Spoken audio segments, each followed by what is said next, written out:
Welcome back to the Bricks. I'm your host, Ken Boyer, here for another quick Bricks update. Now, the story today is the Johnny Manziel saga. It seems to continue to be spiraling more and more out of control, with now current NFL players starting to chime in on the situation. And Dez Bryant saying that he would be furious if Johnny Manziel isn't, at least suspended or something happens to him because, obviously he was a big-time recruit, coming out of college, and he dealt with similar incidents and being suspended for, things, detrimental to the team and to the university, which sort of seems like it leans more so over towards the situation that Johnny Manziel had. Remember, Dez Bryant was bigger than life personality. He was the guy that literally had to have Michael Irvin vouch for him and get the Cowboys really to take a chance on him because of, he had, a Manziel-esque type personality.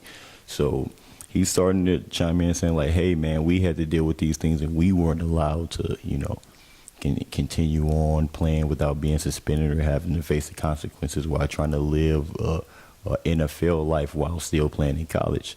So you have guys, taking different ends of the spectrum. You come from totally different ends of the spectrum on this topic. You have Desmond Howard chiming in and saying that, he would back him. He's willing to throw his hat into the ring.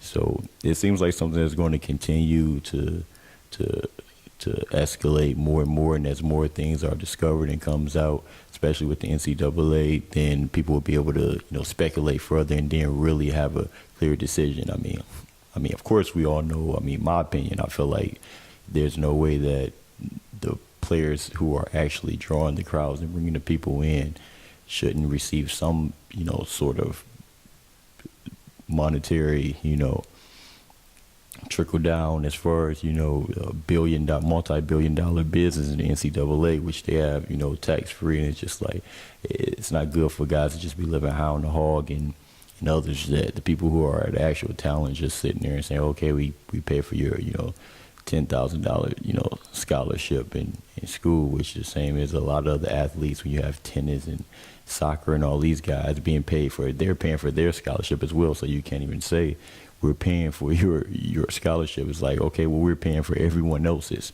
The football programs bring in the money, and the football and basketball programs are what,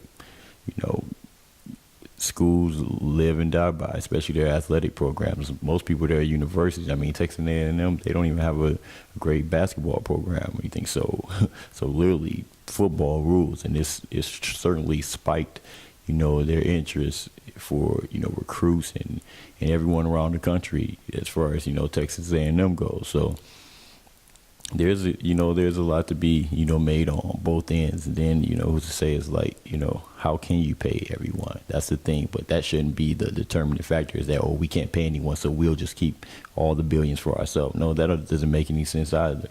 Find some type of contribution or charity or something like that to do, or work with the neighboring communities or something like that. That money should go to, if it can't go to the children, and then at least give them a reason that they're playing for something, other than to see these guys, become more and more wealthy. So